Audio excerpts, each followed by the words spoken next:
Hi, I'm going to show you how you can use your class teams to keep up with your classwork. Okay, so the first thing you're going to do is you're going to find your class in your teams. Let's say you're in Biology 3A. When you go in there, you'll find Biweekly Snapshot on the sidebar. Once you're here, you're going to see a chart that looks like this. You'll expand it if it's not showing up.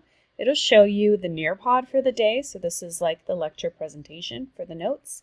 And then it'll show you notes. So it'll tell you what the title of the notes were. And you can actually find these in your class notebook if you have lost your hard copy. So when you go into the class notebook, you will click on these little books to expand it.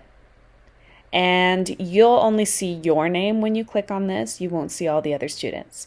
So go ahead and click on your name and click on the unit title for the notes that you're looking for. In this case, if you're looking for Unit 1, Scientific Method, you can see they pop up here. And if you want to download to be able to edit them, you just double click that icon. Right?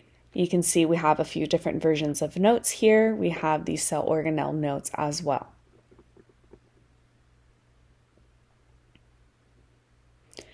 When you go back to the biweekly snapshot, you expand it.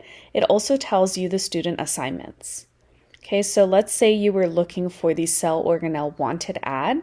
If you go into your team's assignments, you can find that wanted ad.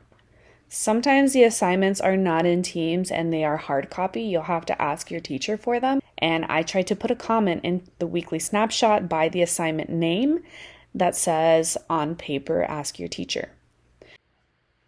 And that's how you use the biweekly snapshot channel. So you can just come here and scroll through. Every 2 weeks I'll post a new one and all the old ones will stay.